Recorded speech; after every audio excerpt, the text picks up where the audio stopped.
Millions of despairing men, women, and little children, victims of a system that makes men torture and imprison innocent people. You cannot shake hands with a clenched fist. Produced by a nuclear exchange would be carried by wind and water and soil and seed to the far corners of the kingdom of God, the kingdom of heaven. It's one small step for man, one giant leap for mankind. We're not saying that planet Earth is coming to an end.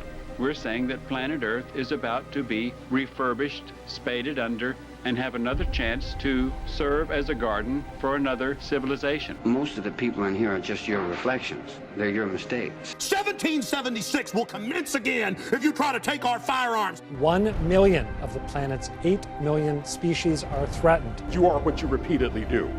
Therefore, excellence ought to be a habit, not an act.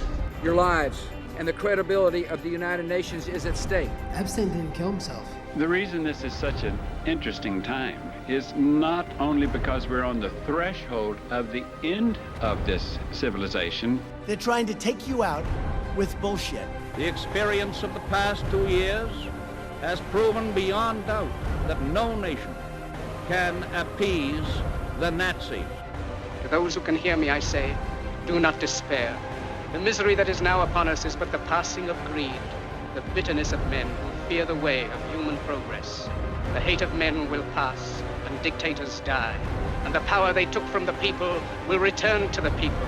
And so long as men die, liberty will never perish. In the language of the U.S. Department of Defense, these are unidentified aerial phenomena. Roswell's a very interesting place with a lot of people that would like to know what's going on. There is very compelling evidence that we may not be alone. This is the Garden of Doom. Welcome everyone into Garden of Doom, and this week we're welcoming in maybe our youngest guest. I'm not sure if that's entirely correct, but this is Sophia Temporelli, and although she might be our youngest guest, she has been in the social media, sort of podcasting, YouTubing world probably 3 or 4 times as long as I have, because she's been doing it since she's, I guess, a tweener. Is that the phrase now? She has a really interesting story to tell, and we're going to dive into it a little bit. But first, hey, Sophia, how you doing? Hey, I'm good. Thank you so much for having me on. Oh, it's my pleasure. And you're coming to us from the West Coast, and I guess we can jump into the jump. Folks, she's here because she grew up at some point in a haunted house. And that's how she became sort of a social media sort of sensation or podcaster early on, because she was early to it, because I guess there was nowhere else really to talk to where people would listen. But let's not jump too far ahead. So set the scene for us. Like, how old were you when you moved into this house, and what were the first signs of haunting? Yeah, so I pretty much came home from the hospital and was in that house. My dad had actually grown up in the home. He was adopted, but he had lived in the house from when, I guess maybe he came home from the adoption agency until he was about 9 years old. My dad's adoptive father was a paranoid schizophrenic, so when he was 9, he was pulled out of the house for his safety. And my grandfather died in the house. He was not the ghost haunting it, and he just, he didn't see it for years. And there were some things, I guess, looking back. Hold on, I'm sorry. Did you hear her in the other room? A little bit. That's not a ghost, though, right? That's a person. That's my fault. Let me text her. Okay, that's fine. I have to ask a question, though, before I forget it, because I feel like you're going to go on. I know not your biological grandfather, but your father's father, who was the paranoid schizophrenic. Is there any chance that he wasn't a paranoid schizophrenic and like he was receiving these hauntings, and that's just how they diagnosed it at the time? Yeah, so I personally think that I do think he was mentally ill, but before he was mentally ill, he actually was, even when he was mentally ill, he was a very, very intelligent man. He was guarding the Pope in Vatican City, Rome. He had a doctorate of economics. He was the smartest man ever. He knew how to invest money, everything. He just was so highly intelligent. But along with that, his faith in the Catholic Church and everything. I think that it if there was ghosts, I think they preyed upon those beliefs because when it came to his mental illness, it was kind of angels and demons for him. I'm doing this because to save someone from the devil. And I think that he was mentally ill, but I also think that that was aided along just by what the ghosts were doing to him and him seeing it as maybe a demon or something that he had to, it was his own personal demons and whatever was creating these problems. Was he a Swiss Guard? No, he was like the Palatine Guards. I keep wanting to call them Palpatine, which is right. Star Wars and not right. Different entirely. Yeah. Yeah, I did say that on a radio show once. I was like, he was a Palpatine Guard. And I was like, wait, no. Yeah, so he was basically like the Secret Service for the Pope, and he would have taken a bullet for him, done anything. And actually, the Pope that he was guarding was I don't remember his name at all, but he was basically called like the Hitler Pope. He hung out with Hitler. Oh, so that was the Pope he was guarding and everything. And so for him, I think that this mental illness, and I didn't think this when I was younger, but as I'm older, I think that it was aided along by the spirit in the home.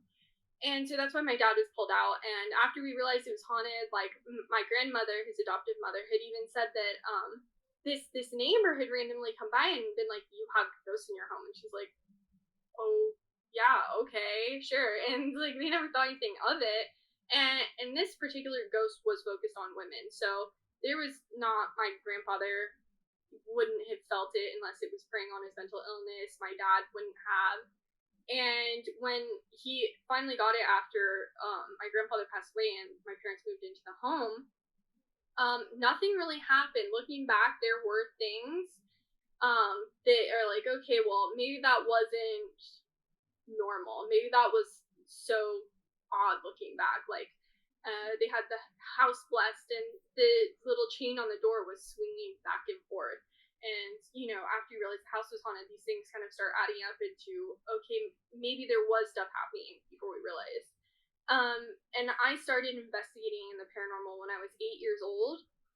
And my first tour was on the Queen Mary. And at this point, we didn't realize the house was haunted. And then when I was 9, that's when we started noticing, I started noticing the activity. I felt like I was being watched constantly. And then one day I was in my parents' room and I was like, "There's a man in your closet." My mom didn't know what to say, so she never wanted to tell me I was wrong. And she was like, "Okay." And my dad, he was like, "Is there any coincidence I wrote a book for a psychic? And suddenly you're going through all this." So he didn't know. He didn't believe me. Mm-hmm. And then one day my mom was putting on makeup in her vanity and she heard 3 knocks from the inside of the closet door. And the activity really just progressed from there. My mom that day grabbed the EVP recorder and went in there. We caught voices. And when you're talking in terms of when did it start, like I said, it really started when I was 9, but we think I was having experiences from before I can even remember. When I was a small child. I always had really bad nightmares when I was younger. And my mom said I would stand with my back against the door into the garage. And I would stand there frozen until she would come up and touch my hand. And then I would move away. And I just wouldn't. I was at an age where you couldn't really voice what was going on, but you could walk. Right. And so I think I was seeing something, but I don't remember it. Probably somewhere deep in my subconscious it's still there. But I think, having those experiences from when I couldn't remember probably helped me down the path of the paranormal. I think it's just always been with me, even from when I don't remember. Do you have any recollection as to what the man in the closet looked like? Yeah, so he was probably about 19 to 20 years old. And I saw him not like you're looking at an actual person, kind of like a picture in your head, which I know sounds weird because I don't fully understand every aspect of the paranormal either, or why he presented himself like that. So I knew it was a ghost, but he was wearing a white t-shirt, blue jeans, had brown hair, like I said, probably early 20s, late teens, and he would just be in my mom's closet, or he would kind of stay towards the back of the house, and he would watch me with everything that I did. And my cousin, she's a female. She was staying at our house, and she actually had seen. I don't know if it was him or a different ghost, because there were multiple in the home. He was really just the one that was present most of the time. And she had seen a man standing over her and I while we slept. And he was wearing a white t-shirt and blue jeans, but he was like gray hair, middle-aged man. So I don't know if it was the same spirit or different. Right. But she saw him physically, like a person standing over us, not in the same way I saw him. So that's what he looked like to me, and that's possibly what he looked like to her, unless it was a different spirit. Any distinguishing characteristics? Like, did he have tattoos? Did he have facial hair? Did his glasses? Did his, I want to ask about his eyes. Did his eyes look human? Were they glowing? I don't recall any distinguishing features. I don't think there was anything really special about his eyes. The picture in my head when I saw him wasn't like super up close. Like, I couldn't see his feet, but I could see from basically your shins up. So it wasn't super close to him in that aspect. And I really think that, and not, those were the characteristics I remember. Those are for sure. But I think the more fine details are probably a little bit warped in my mind because, it was very traumatic for me. And I think there's some part of my brain that probably blocks a little bit of it out. Okay, so at some point when you realized that there was something going on there, somewhere between that point and the fact that your mother heard the knocks and you had an EVP, recorder, because most people don't have an EVP recorder. So at some point there must have been some series of events, or your parents were just humoring you. I don't know which it was. But what were the series of events that got your parents on board enough to, allow you to buy an EVP recorder? I guess we should just, what does EVP stand for? So EVP stands for electronic voice phenomena.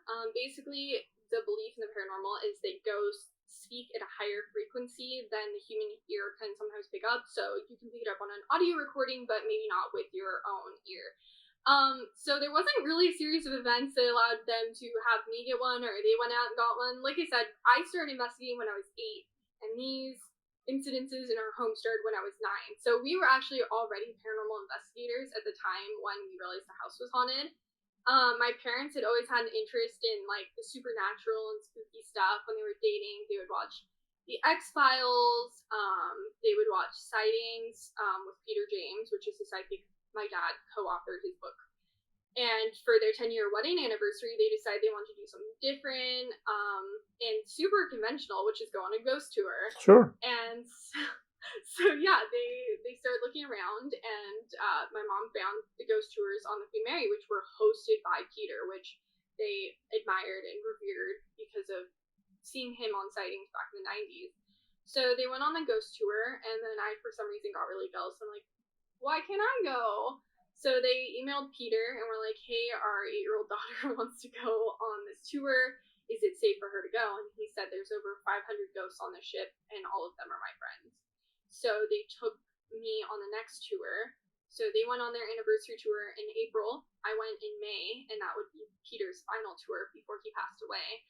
And that was really the start of us being in the paranormal. My dad, like I said, co-authored the book for him, which Peter asked my dad to do on his final tour. And then, yeah, we started going to paranormal events to promote the book. We started doing investigations ourselves. And so when it came time for, this ghost to appear, we had already kind of known what was up. We had experiences just out in the field as investigators. We had some of the equipment, And so when, my mom heard the 3 knocks from inside the closet door, it wasn't even me telling her, hey, go grab a recorder. I wasn't even in the room at that point. I was probably in the living room or something. And my mom ran, grabbed the recorder, and that's how they caught the voices, was really on their own accord. You were 8. How does an 8-year-old start to become an investigator? I mean, 8-year-olds are learning how to play soccer and t-ball and things like that. And, yeah, how do you go about investigating anything? I mean, I was a kid. I remember we read the Hardy Boys and Nancy Drew, and everyone thought that they could do stuff, but nobody really could. So. And I know the kids are more capable now. There's more information at your fingertips with the internet and whatnot. And obviously, your parents clearly had they were not skeptics about the paranormal. Obviously, your father at some point got to know this Peter James well enough to co-author a book with him. So, like, what was your first step in investigating? Like, did you just stay up and stake out in your own home? I mean, like, how do you go from being a kid that's curious? Listen, I could say I looked out my bedroom window and I was looking for UFOs. Was I a ufologist? No, but what did you do? What was your steps? I mean, really, it was just going to the Queen Mary for that first investigation with Peter. It was a dinner and investigation, so people would go. I think they would go to Sir Winston's first, which is a restaurant on the ship, and then they would go tour the Queen Mary, the pool area, and all of those places. So, really just, getting out there and investigating, really hands-on was my first experience. I had my first, at least, experience that I remember on the Queen Mary, on that initial tour. And, so Peter on his final tour had told my dad, I wrote a biography and I want you to co-author it with me. Help me clean up my words, all of this. So he entrusted his life story to my father. And did they know each other before? No, they didn't. They just bonded that quickly, and he entrusted them to co-author a book with him. Well, the way Peter was if you went on his tours, he would give you his personal phone number and email. Every single person on a tour got that. If they had any questions, anything they wanted to ask, he gave his personal information out. And just so he met my dad on the original tour, which was the one my parents went on for their anniversary. And then the second one was when he asked my father to co-author his book. And he just trusted my dad enough to do that. And he was just the type of guy to really, I guess, have that vested interest in others and wanted to share his experiences, know their experiences, and get to know people on a more friendly, personal level. Was your dad an author? Yeah, he went to school for film and broadcasting, and he had an interest in screenplays and writing. So he's always had an interest in writing, but he had never written a book before then. He has always wanted to write a book on really his father and his experience with mental illness and just, the type of person he was before the mental illness took over. So he did have a background in writing and all of that. He's good at English. So Peter knew that about him. And then, when he got the book published, so that was in May of 2007. And by July of 2007, so my parents met with Peter a couple times after that final investigation. And we were supposed to go meet with Peter's family that 4th of July, and he went into the VA hospital and he never made it out. So he had entrusted all this stuff to my dad, and my dad wanted to get his story out there because of how much he admired Peter's work. So we started going to paranormal events after the book was finally published, and that really kind of is what propelled us into the field, was going to these events, meeting other investigators, meeting I guess the Paris celebs or whatever you want to call them, and doing investigations while you're there, whether it was the Queen Mary or the Pasadena Playhouse and everything like that. So when you're talking in terms of starting, it really went from that initial investigation to then kind of just being thrust in it based on everything else that happened with the book.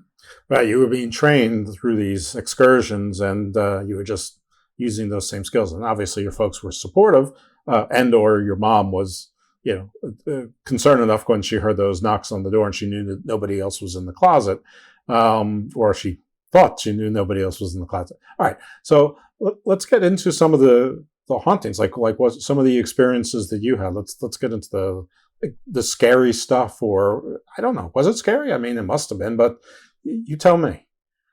Yeah, I mean, I can honestly say it was the worst part of my life. I would never wish it on anyone. It still scars me to this day. If I could not go through it, I would pick that in a heartbeat. And that has nothing to do with my interest in the paranormal or anything. It just was that traumatizing that if I could go back in time and just not live through that, that's exactly what I would pick. I mean, imagine being a 9-year-old girl being stalked by a 20-year-old man, whether he's a ghost or a real person. Right. It is horrifying. And when it started, it just felt like I was being watched everywhere. It felt like eyes were covering the ceilings, the walls. It did not feel like I could go anywhere without just constantly being under a microscope until the day when I saw him in my parents' closet. And, that my mom just didn't know what to think about that. She never told me I was wrong. And then that's when it, the knocks in the closet started and everything really picked up from there. It was, I mean, every single woman that came into the house felt uncomfortable. Even before we realized it was haunted, like my mom's friends would come over and dog sit or watch the house if we went on vacation. And after we realized the house was haunted and we told them, they would say, your house always made me feel uncomfortable. And that's not just something, someone goes like, if your house isn't haunted, hey, your house freaks me out. Yeah, that's not polite. It's not something that ever came up until that point. And once it did, things, I guess the puzzle pieces started coming together. So it was palpable. People, especially women, were attuned to it. How about animals? Did cats and dogs? I mean, I don't know if you had any pets or whatever, but people who, maybe they brought their pets over. Like, animals are supposed to be really in tune to things that we're not. And did that happen at all? And if so, was it only female animals too? It was, so yes, it did happen to animals. I had a lot of pets, and truly, I've had pets my whole life. There was no incidences with, at least we were aware of our animals being freaked out until that point in time when I was 9 and stuff started going on.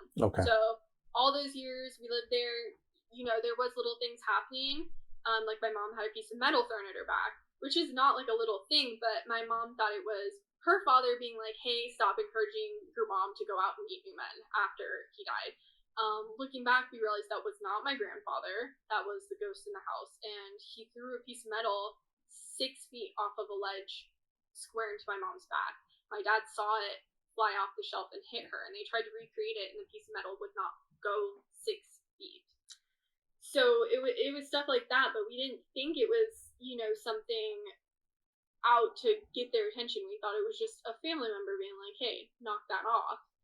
And so there was stuff like that. And when it comes to the animals, they never had any experiences until it started happening for everyone. We had a pug. She was a female, and she would stand in the hallway and bark violently into my parents' bedroom. And that's where the ghost was. And anytime she was barking in the hallway, you knew that he was there. Okay. And that's actually what happened one of the times my mom grabbed a recorder. She was home alone, and Lucy started barking in the hallway. So my mom goes, okay, there's a ghost. So she grabbed the recorder and walks into the bedroom, and in the recording you can hear her voice shaking, and she goes, does anyone want a talk or something? And you hear in the recorder actually a woman's voice, not a man, say, who are you? And my mom said she wished she knew at the time, because she would have tried to communicate with the spirit, but we didn't know until later when the EVP was reviewed. And I had diamond doves in my bedroom, a male and a female, so the male was also affected. And anytime the ghost would come into my room, they would bounce off the cages, like trying to get out, completely freaked out, and trying any way they could to get out of the cage. And so it did affect are animals. Not every single one of them, but it did affect my pug Lucy and my 2 diamond doves. Wow. Was it always the same guy? You said a woman said, "Who are you?" Did he have an accomplice? Was that his mother? Was there, a host of ghosts there? I mean, did you ever find out? No, we don't know. So, as I was saying about my grandfather's mental illness, so after my father moved out at the age of 9, my grandfather became a ward of the LA County, and in the 90s, they did not take the 80s and 90s, they did not take good care of their wards. So my grandfather died without electricity, without heat. He just no one to care for him. When after my parents moved into the house, probably like 6 or 7 months after my grandfather died, someone from the county came over and they're like, "We're looking for Luigi," and they're like, "He's dead." The county had no idea that he had even died for months. Right. Just no form of anyone coming to check on this man who was left to his own devices. So during that period of time, anyone could have broken into the home, stolen anything, done anything, and there was not a single thing my grandfather could have done to protect himself or the home. So there's really a good amount of years when there's no records of what went on in that house. And so we don't know who was there. We do think that there was multiple ghosts, obviously a woman, and at least one man. But there's no way to say who those people were. And I don't think there would ever be any way to exactly know who they were. Do you think that they were tied at all to your grandfather, or did they predate him, or did they come afterwards? I mean, just the way you're describing the outfitting, the jeans and white shirt, that could be, any time within the last, 75 years, but it's sort of, I mean, I don't know, I'm showing my age a little bit, but that's sort of like what kids wore on the show Happy Days, which took place in the 50s. So I'm sort of picturing these like sort of like a 50s to 70s kind of guy. And, that probably is younger than your grandfather, based on what you told me. He was a Palatine guard. You had me do it, the Palpatine, Palatine guard. In obviously in the 30s and 40s when the H dude was in charge of a Reich. It sounds like but I mean, just because in my head I picture that and put the person as a cast member in Grease or Happy Days doesn't mean the white T-shirt and blue jeans is unique to that time period. But did they ever give any? Did they have like language patterns or use words or expressions that were dated where you could sort of date them to a period of time or a place? Not at all. Personally, I think he was more recent, but I couldn't tell you for certain. Like I said, I don't even know if he was the same ghost that my cousin saw or if it's a different one. So I don't really know that much about him. Everything that I knew about him was like as if I'm telling you my name, Sophia. It's like something I've always known. Mm-hmm. So I knew he was not a good person. I just knew that. It wasn't anything, it was just a feeling I got, and every single psychic who came to the house could say the same thing. He was not a good person. He wasn't a nice ghost. So everything that I knew about him was just as if it's something I've known my whole life. He never spoke to me, nothing. So pinning the EVPs to him, I would say is 50-50. Obviously not the woman, but the other one my mom caught after the 3 knocks could have been him or could have been someone else, and the amount of ghosts in that home I couldn't even begin to tell you. I would say that there was a lot. Where they came from or what they wanted or their intentions is completely beyond anything I've learned in my 17 years in the field. Okay.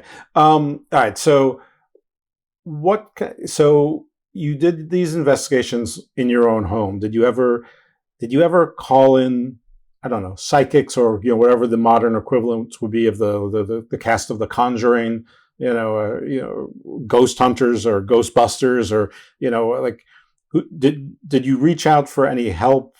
Anyone, churches, what have you? Yeah. So like I said earlier in the show, when my parents moved into the house, they had it blessed by a priest. Okay. Obviously didn't help. But yeah, I mean, it was blessed by a priest before they moved in. We called in at least one team. We didn't really investigate it ourselves unless something was actively happening. Then my parents would pull out a recorder, but we didn't, sit down and try and talk to the spirit. It wasn't like that. We weren't running the investigations. We had one team come out. They saged the house. They said the ghost is gone. The ghost was never gone.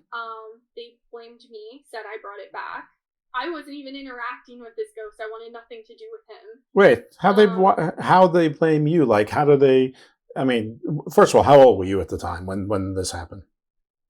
Like 9 or 10. I moved out when I was 11. So they're blaming. 3 year span. So they're blaming a 10-year-old on a ghost in a house. Yeah, they said we either brought it back from someplace, which is not true at all. It was not brought back from any place. It had always been there. Or they said that I did something to bring it back, which, I mean, we had people in the field telling me, just stand up to the ghost, set your boundaries. But when you're having this grown man stalk you and you're 9, you don't want to stand up to it because you don't know what's going to happen. Am I going to get scratched? Am I going to get pushed? What could possibly be the repercussions of this? Who's giving that advice? I want to know, like, what are their? I don't need their names unless you want to give them. But like, what's their professions or titles? Like, what are they calling themselves? Do they say, set your boundaries and stand up to a ghost? I mean, it seems to me that if they're going to do it, they should give you a 5-day warranty where they're staying with you while you're doing this. I mean, it's a ghost. What's a 10-year-old girl supposed to do? What's anyone supposed to do against a ghost to set the How do you set boundaries with a ghost? Do you say no? Do you hit it on the nose with rolled up newspaper? Do you use bear spray? I mean, what like, how do you set boundaries with a ghost? Do they, I mean, I know I'm going on and on, but it's like candles. They give you like something to draw a circle of power. I mean, how are you supposed to, just go, okay, I'll set my boundaries. Sounds good. Cool. Thanks. Peace out. I guess they were really just saying, well, like, tell the ghost to leave you alone. Like, if anyone else could have told, just by my body language, I probably wanted him to leave me alone. Like, I don't think telling him was going to do anything. It was multiple investigators. I couldn't even tell you their names. It was so long ago. But, yeah, we had that team come out. They saged the house. He never went away. Not one day, not 1 minute. He was not gone. When we told them that, they said I must have brought it back. Was he ever violent? What? Was he ever violent? Did he ever, was it ever threatening? Were there ever, I don't know what a ghost needs to scare someone other than being a ghost, but was there ever a gun, a knife? You said that at some point someone threw, must have been a very heavy piece of metal that your parents can replicate 6 feet. I mean, were there other projectiles, like poltergeist type of activity? No, I mean, he would, like, my dad's an 80s metal drummer, so he plays music really loud, and there was a huge boom on the side of the house, so he was the one that did that. There was nothing else that could have created that, so he would, do stuff like that. He threw the piece of metal. It was heavy enough not to be able to throw it 6 feet, not heavy enough that's like a brick. It was a bracket used to hang up, like, blinds. So it was one of those metal brackets is what was thrown at her back. I see. And there wasn't anything violent, but so when it comes to teams, we had that one team come out. Then we had where does team come from? Like yeah. Where do you find this team? We had known them in the field. We knew them in the field for a while. They heard our house was haunted, so they offered to come out and clear it. So of course my parents took them up on that. Did ghost hunters exist back then? I think it did. Yeah, it did. So we knew a lot of teams and people from the field just based, like I said, on being in the field, my dad promoting the book, and we knew them from events. And they offered to come out, and so of course we took them up on it. We weren't as deep in the paranormal to know about clearings or anything, so we said, yes, we'll take the help. And that didn't work. Our psychic friend, Rod Shelton, he came down. He was supposed to investigate the Queen Mary with this team, actually, and then they canceled. So my parents were like, well, if you want to do a live show, you can do it at our house. It's haunted. So he wasn't coming with the intentions of clearing or anything. He was just, doing his radio show, which is fine. We're not expecting people to come fix our problems because we don't even know if there's a fix to our problem. So he came out and investigated. He's a very, very talented psychic. And he had his other psychic friend there, and he came with his team of like audio techs. His audio engineer was actually a skeptic. So he was doing this because he had like kind of an interest, but wasn't really sure that he believed. And so they're doing the live show, and Rod says, so my mom had been feeling like she was being watched while she slept, as was I, and my mom thought, well, maybe it's just because Sophia's saying this that I'm starting to get freaked out. So she didn't say anything about it. She didn't tell my dad. She didn't tell anyone. And me, I had been keeping a secret. I don't know how long. Like I said, I think my brain blocks a little bit of it. Was it a week? Was it a day? I don't know. But I had a loft bed I would sleep in, and I had a couch bed, and so I would sleep on the couch bed a lot because I was 9, and I was like, fun, couch bed. Like, sure, of course. Looking back. And so one day my mom's cleaning the sheets on the couch bed, and I sleep on my loft bed, and it was so high up. Like, if you were my height now, you'd hit your head. It was way too close to the ceiling. And laying there, I would see him in the doorway, and he would be looking around my room for me, and he couldn't find me. And I just finally like, oh, I have a little bit of peace. And so I would be in my loft bed happy. I could sleep without anything. And one day I'm going to bed, and there he is. He had climbed my loft bed ladder and was about a foot away from my face, watching me sleep. And I don't know how I fell asleep that night, and I don't know how long it took me to tell someone. And the night that the psychics were over, I told my mom, I said, Mom, I have something to tell you. And she goes, not right now, we have company over. So I grabbed her friend, who's not in the paranormal, not a psychic, nothing, and I told her what happened, that he had found me on my loft bed and was watching me sleep. So she gets my mom and says, Sophia has something to tell you. So only at this point, me, my mom's friend, who's not an investigator or completely in the paranormal, and my mom know about this. And one of the psychics walks past my room. She didn't hear the conversation or anything, and goes, there's a man on that loft bed ladder. And it was the last night I slept in my room until we moved out. I slept in my parents' room until the day we moved out. Okay, so when did you move out then? We moved out when I was 11. I don't know. I was probably 10 when this investigation took place, but he had just gotten so close that my parents felt very uncomfortable with me being in there, not knowing what would happen next. I mean, when you have someone staring at you a foot away while you're asleep, that's pretty close. And the psychics were able to pick up on that, and they knew the exact spot and position that my grandfather had died, which there was no way for them to know unless they went through the coroner records, which there was no way for them to get. They knew where the ghost was standing to watch my mom sleep. He said, and he stands here. And that was before my mom told anyone he was watching. She felt watched. So he was watching everyone while they slept. And that was really just to the point where it was like, what is next? He's getting so close. What does come next? And so I slept on a couch in my parents' room. It was actually Ozzy Osbourne's old couch. They got it in auction. Okay. So it was a napping couch. It was really comfortable.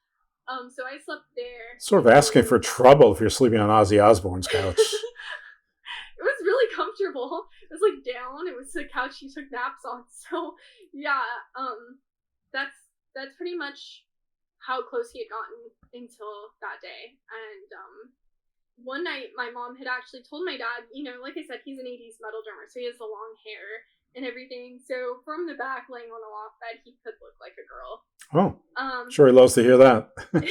He loves when I talk about him in interviews. Oh, I'm sure, yeah.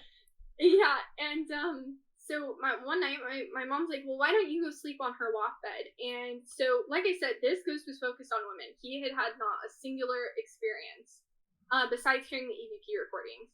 And so he goes, and he sleeps on my loft bed, and he's there with his back turned towards the ladder, and he feels like he's being watched. So he throws his arm over the side of the loft bed, and he feels like he's stuck into a bucket of ice water. And he started yelling at the ghost to get out, and he said he felt it, like, leave the house. It didn't leave. It kind of died down a little bit after that, but at that same moment, my mom was holding me in their bed, and she felt, so when she would walk through the ghost, it would feel like her arm was asleep. It was like a buzzing sensation. and she's holding me in the bed, and at that same time she felt something come up through the mattress, and she felt from her neck down her whole body buzzing. Like a dead zone, almost like. And for your dad, it was like ice water or whatever. For your mom, it was like numb.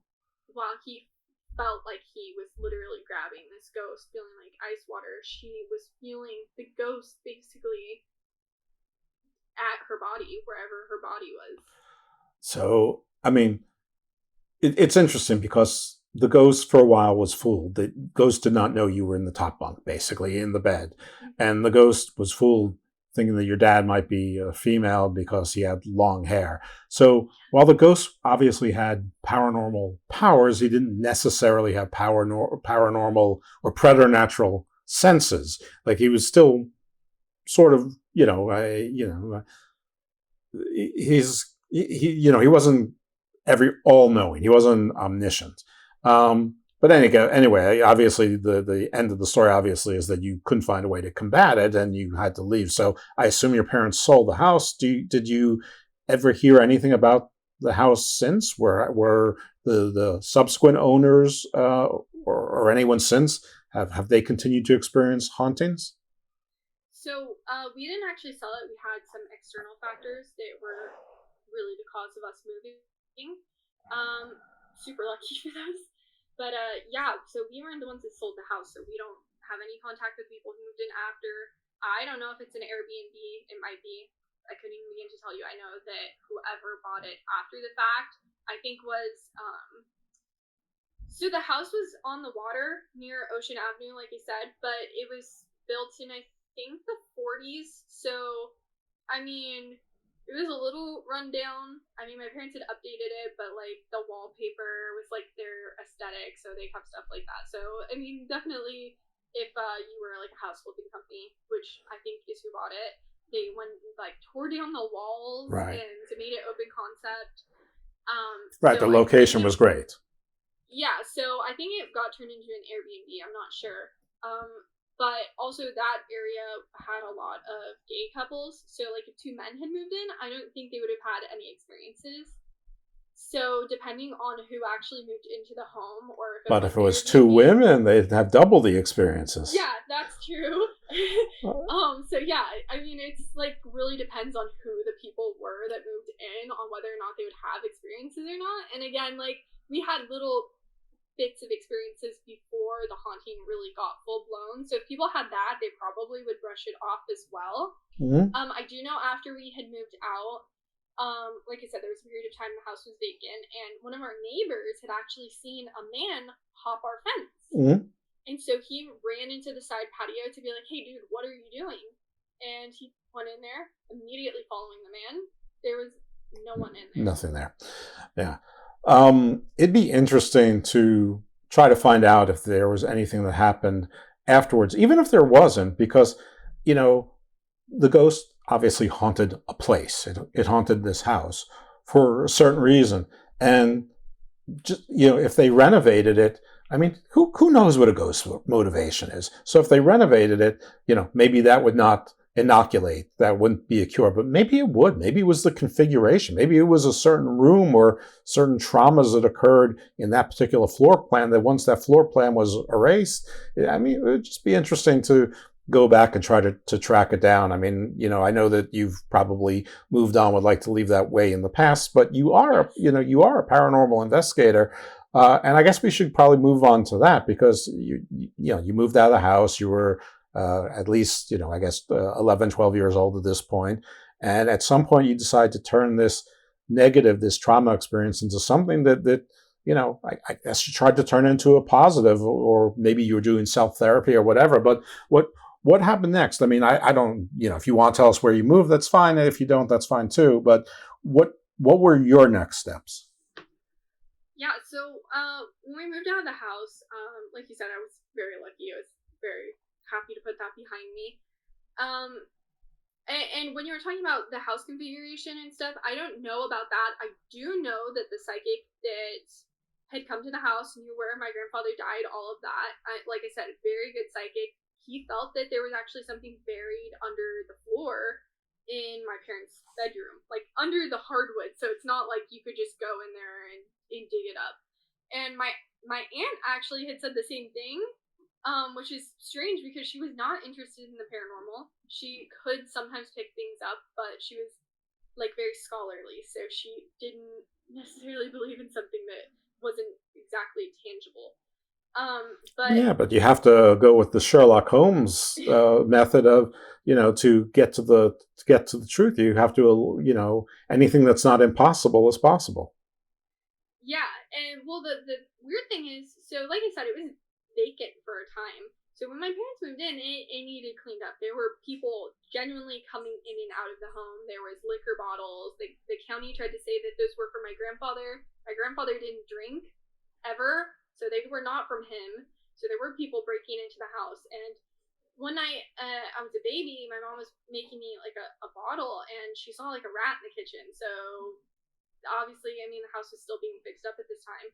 And they found out that there was a hole where the dishwasher was. And this wasn't just like a hole to run cords. I mean, when you pulled it out, it was something a person could fit into and go basically under the house. So it was like a prohibition size, like escape route, or maybe something where it led to a hole where there was something buried.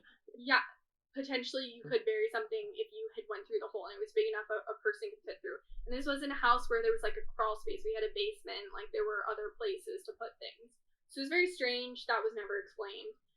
But like you were saying, after I moved out, I was 11, and then I just, when you're going through this so young, you feel kind of alone. You just want to know, like, you're not alone. And I went to Catholic school. I couldn't go talk to my friends about it. They didn't get it.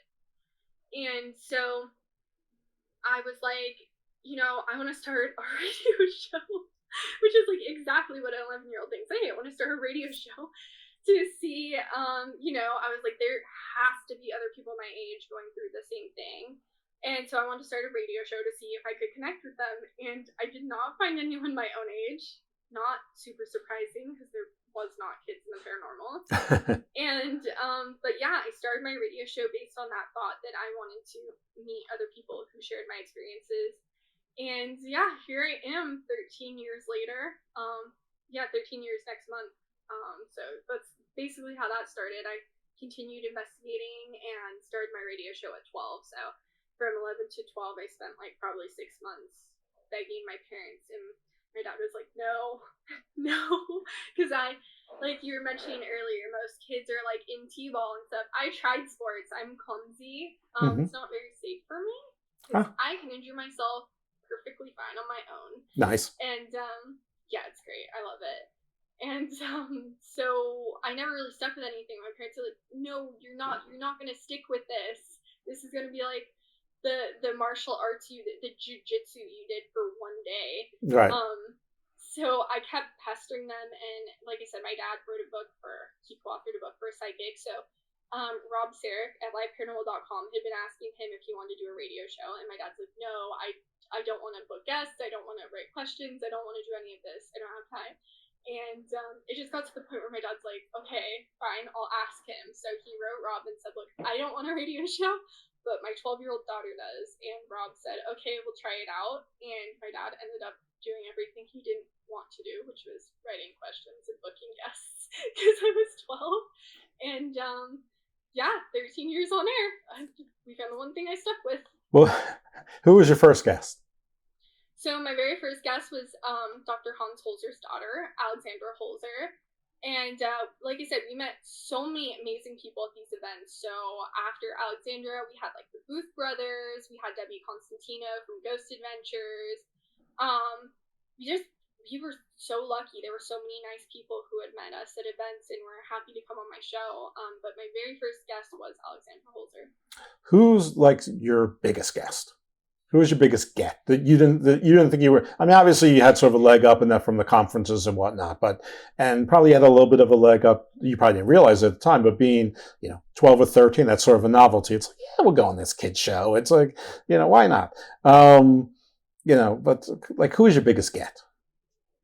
I mean, that's so hard to say because I was super fortunate.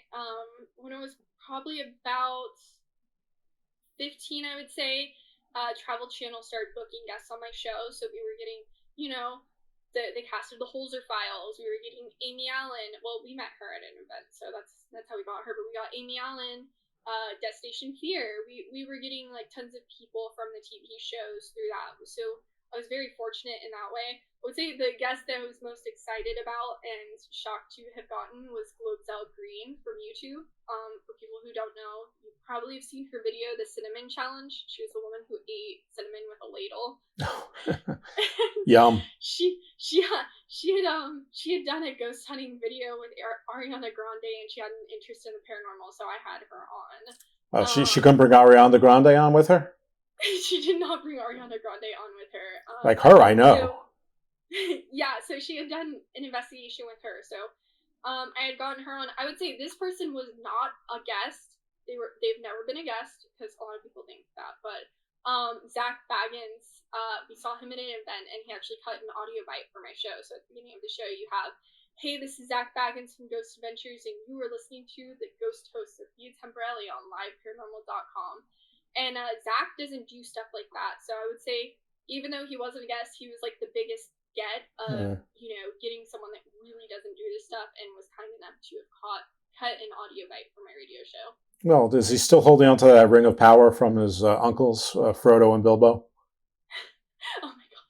I know, I always see people saying that, and I didn't know what they meant for the longest time, because I haven't seen Lord of the Rings. Ah, okay. All right. Well, we'll move on from that. All right. So now you've also been doing investigations. So have you been doing your own investigations as well while you've been doing the show, or are you more interviewing other people? Yeah, so I do investigations when I'm able to. Like you mentioned earlier, I'm on the West Coast, so a little bit hard to get locations that don't cost like your kidney or something.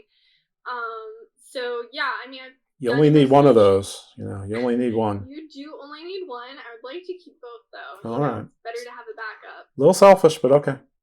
I mean, yeah, some would say, and they're not wrong, but also I'm accident prone. I could probably kill one of them. No, I'm definitely wrong.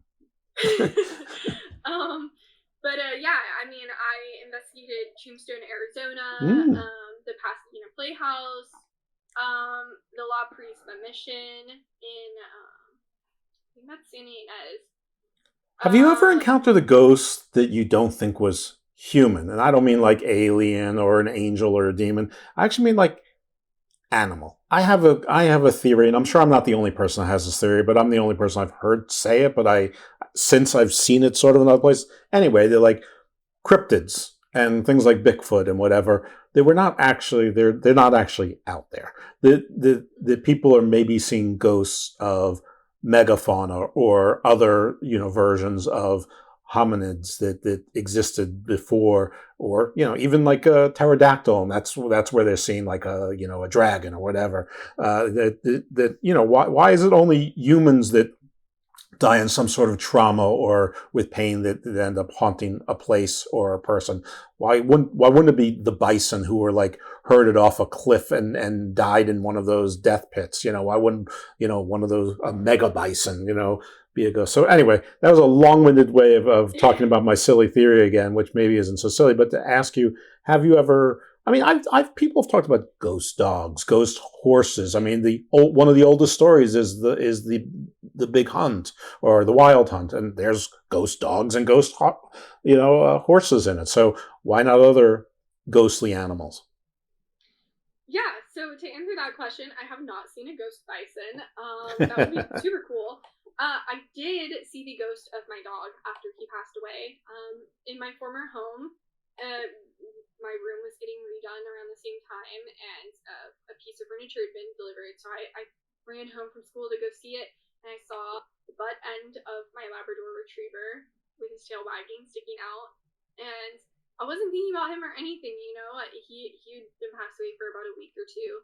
And I saw that, and I just stared at it, and by the time I blinked my eyes, he was gone. But I think that was his way of coming back and, checking on the family and seeing everything. I think to answer your question, maybe the reason people don't see ghost bison and stuff is probably because, when you see a pet that's passed on, it's because you had that connection to them. Mm-hmm. and I think the animals probably come back to the people that love them in life. Okay. So the animals are coming back. It's not nefarious, but the people, it seems to be nefarious. Though there was that woman who said to your mother, "Who are you?" I mean, that was more inquisitive than nefarious or malevolent, I suppose. I mean, your mother clearly had a different reaction to the male ghost than she did to the woman who she didn't even know was there until you heard the recording. If I remember the tale correctly, you could hear it at the frequency on the recording. But obviously she didn't have that feeling of malevolence, that feeling of numbness or tingling that you described with the female ghost. So for whatever reason, I'm picturing her to be older. I mean, obviously a ghost, she could be, hundreds of years old. Who knows? But do you think there's anything to that maybe because of the complexity of our human minds that, animals, it's more benevolent, but for humans, there's something either neutral to malevolent about it because our minds are so complex? Well, I think it depends on the situation. I know I've seen lots of people online see like ghost animals and they're like skinwalkers. So I don't know. I don't really have any. Can't talk about the skinwalkers. I don't know anything about that. But I think when it comes to the pets themselves, generally animals are kind in nature and they want to be loved. Whether they have problems with other dogs and only want just their person. They're usually much more forgiving than people, and they have that ability for compassion and love and forgiveness. And so I think when they pass on, because I've seen the posts where it's like, your dog is only a part of your life for a fraction of it, but you're their whole life. You're everything to them. And so when they come back, it's because they probably miss you or want to see you. And I've heard of ghost dogs. Like, I think at Law Prisma Mission there's supposed to be a ghost dog, and I think in terms of that there's also maybe residual energy of the ghost that was there, or possibly if there's a padre that passed on, that his dog is still with him in the afterlife. So I think there's multiple ways that these animals can show themselves, whether in my case that connection from being loved, or whether it is a residual energy from the dog walking the mission every day, or possibly he's just there with the person that he loved the most. Most of our references about ghosts are from pop media, whether it's horror movies or whatnot. So you'll hear names like Azazel or Pazuzu or Payman, from Hereditary, and these are usually creatures from names from ancient religions or the Bible or whatever. Of course, Satan. Have you ever identified a ghost with a name, and in your investigations that you were able to identify the ghost's name, and people were able to riddle out why maybe that ghost was in that particular location? So I haven't had that experience where I got a ghost name like that. I would say the closest thing I've had to having an experience where the person was able to literally pinpoint what happened, who this was at the Glen Tavern Inn in Santa Paula, California. I'm super into film, old movies, and so in the Santa Paula, California, Glen Tavern Inn, they have like old movie posters everywhere, which I don't understand. I really don't get that. It doesn't really fit the setting, but whatever. And so I was like, I want to go look at all of these posters. So I start walking down. This is on the first floor. To the right hand side when you walk in, there's this hallway with hotel rooms. And I was like, not investigating, nothing. I was just looking at old movie posters. So I'm walking down this hallway, and the further down I walk, my throat's getting tighter and tighter and tighter. And I just think, I don't want to know what happens if I reach the end of the hallway. So I walk back, and my throat starts listening. And I tell my mom, I'm like, Mom, this was really weird. This happened to me. She's like, I'm going to go ask the front desk. I'm like, please don't. It's like, when I'm not investigating, I just want to be a normal person. So I'm like, please don't. And so she ran to the front desk person, who's actually Brandon Alvis, who's a paranormal investigator. And he goes, yeah, the former groundskeeper hung himself on the floor above 4 years prior. And I was like, cool, that's wonderful. So I picked up on assumably him hanging himself. And That's creepy. Probably the only time I've had something happen where you were able to absolutely pinpoint exactly who that was, what happened, and why I was feeling that. All right. From the future, I can hear the audience screaming to me, Jeff, you just named off a bunch of demons. Those are not ghosts. And maybe you're right, maybe you're wrong. I don't know. I mean, who knows? What's the difference really between a demon and a ghost? And if you believe some of my friends in what we'll call Christian paranormal, these demons are really the ghostly spirits of the disembodied Nephilim. So there. I'm going to thread that needle. Anyway, so you don't want to forget Casper. No. And Casper was a friendly ghost. He's the exception that proves the rule. I mean, even his brothers were very mean, except for the dopey one. But he was just dopey. I remember. Don't try and trick me. All right. So you found you felt the constricting of the neck, and then so able to identify that one. Do you think that maybe you're a little psychic? Yeah, I wouldn't say I'm psychic or a medium. I would say I'm a sensitive. Mm-hmm. I know I use this comparison a lot, so if you listen to multiple of my radio shows, I'm so sorry if you keep hearing this, but I'm like the Geico commercial where there's like, oh, you have a cavity, and he's like, can you fix it? And he says, no, I'm a dental monitor, not a dentist. I can tell you if something's there. I don't know what it is. I can't see it. Generally, my train of thought is, and this goes for anyone, psychic or not, if a ghost wants you to know it's there, it will let you know. If they don't, you won't. Unless you're like super psychic, because they just know things. So, I mean, for me, if a spirit wants me to know it's there, I will. And I don't see them the same way I did in my haunted house. That was kind of like a one-off for me, but I can generally feel if something's there. I know when something's there. Interesting. So have you ever thought about Avengers style, building a team, you're the one who can detect that something's there, but someone else can do the identification, someone else is a different kind of psychic, someone else maybe can do the set your boundaries kind of circle of protection kind of thing.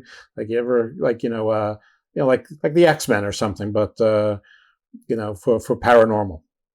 Yeah, so I mean, for me, I just really I've investigated with my friends, and I really love just being able to go out with people and see their different investigating styles. I haven't ever thought about creating a team because honestly, a lot of my friends in the paranormal live way far from me, the East Coast or the Midwest or something. Oh, so hold on. I happen to know if you form a team of superheroes that you get a Blackbird jet as part of it. Because the Avengers have them, the X-Men have them. I mean, they have Fantastic Four. Everyone gets a jet. It comes with the deal. The problem is if I'm starting it, am I Tony Stark? Because that means I would have to have it. I'd rather be like Hawkeye or something. He just gets called in, and Hawkeye. Hawkeye is the worst Avenger. Okay, the one movie that he wasn't in, they lost. Every single movie that he was in, they won. That's a pretty good point. And Natasha Romanoff is pretty good too. So I mean, Natasha or Hawkeye. Look, I don't want to turn into a green giant Hulk, so I'm okay there. Tony has to foot the bill. I don't feel like I'm kind of at that place in my life to have that kind of luxury, and Cap is a little uptight, language. All right. Well, first of all, I never said that the Black Widow is the worst Avenger. I said Hawkeye is the worst Avenger. But you made a pretty good point there about him not being there and things going south. But Tony Stark, I guess, are you a billionaire, playboy, philanthropist, genius? I mean, I'm not, unfortunately. None of those things. Okay. All right. Well, all right, then I guess you're not Tony Stark in this. But, maybe you'll find your Tony Stark who will fund this thing. Well, or I'll just become him someday. He had a little bit of a better start, so I just need to work my way up to it. I got to become the Pepper Potts, where you work your way up there. Sure. Yeah. I mean, I would love to, go investigating with people and kind of start that team someday. I know that I have some ideas of some places I think would be really cool to investigate. Well, you've been on the air for 13 years going on. You'd think that would lend itself to some sort of team building. You could do a super show or something. Anyway, I don't, I'm trying to worry about my own show. I guess I need not worry about someone else's. But so yeah, I mean, do you do anything special for the anniversaries? Coming up on 13 is sort of a special number in paranormal. Oh yeah, it's my lucky number, just in general. Friday the 13th are always great days. Yeah, so I mean, we used to do. My dad used to set up a show where he would have people call in and congratulate me, and I'm like, Dad, this is really awkward. I'm like, I just have to stick going, thank you. Yeah. So it's just awkward. So I mean, we stopped doing those types of shows. Yeah, you had a creepy ghost at the age 8 and 9. You don't need creepy phone calls at age 24, 25. Well, he would always have like past guests come in and congratulate me. Oh, well, that's nice. It was nice, but I just like prefer getting to talk with someone and hear more about them. You may save that for the 5 or 10 year anniversaries. Yeah, like I'm good in front of a camera. I'm good at talking, but at the same time, I'm an introvert. Like I'm a gamer. That's why I know all the Marvel stuff. Like I'm a gamer. That's my wheelhouse. So having that spotlight on me, I'm like, no, let's just interview someone and we'll just say it's my anniversary and then move on. So for those anniversaries, we used to do shows where people would come in and talk about their memories on the show and stuff. Now I would just be like, hey, you want to get me some Mexican food, Dad? So dad is your roadie now. So anyway, are you like a speaker at these conferences now, where the people sit in the audience and listen to you? Yeah, so I have done that in the past. I did that at a StuCon event at the American Legion Hall. That, I think, was maybe the second time I ever spoke. I was 13 then, I think. And I had spoken with my dad at an event at the Millennium Biltmore Hotel back in the day.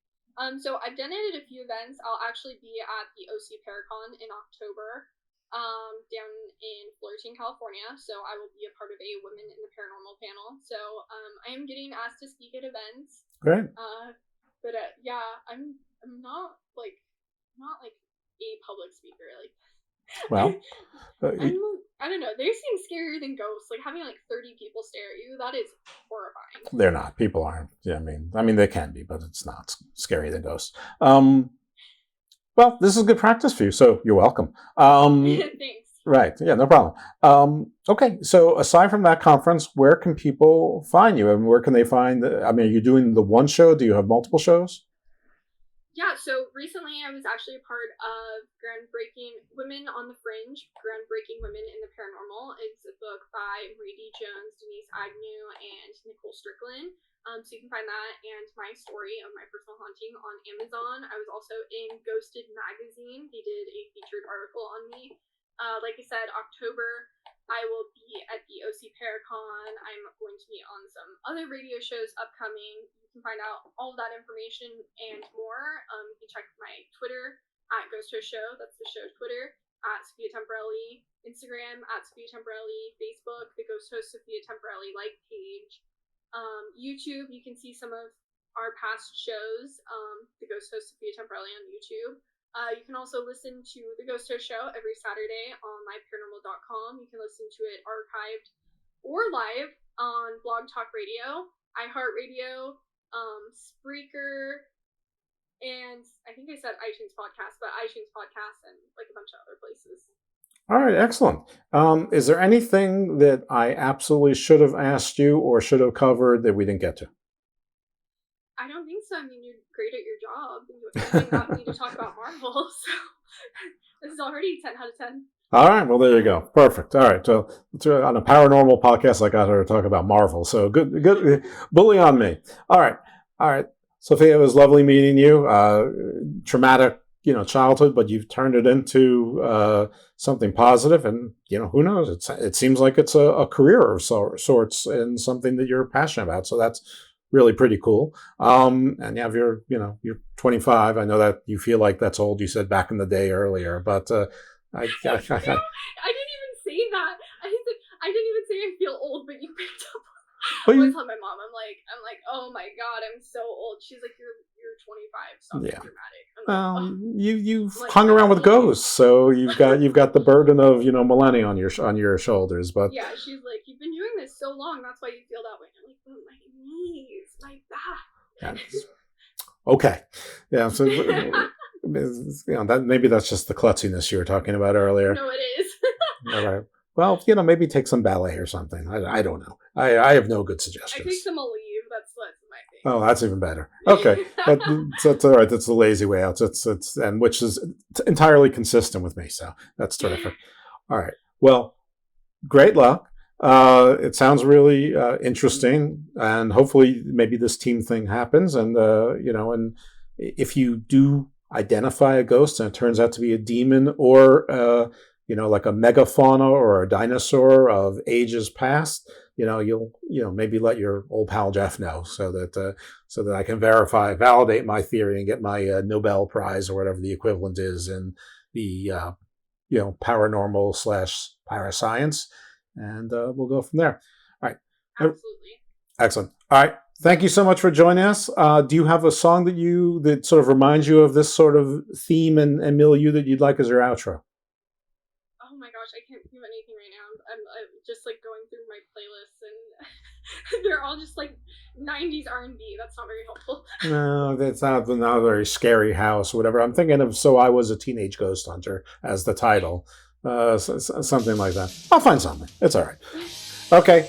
Sophia, once again, thank you so much for being on the show. Best of luck, and keep in touch. You're always welcome back.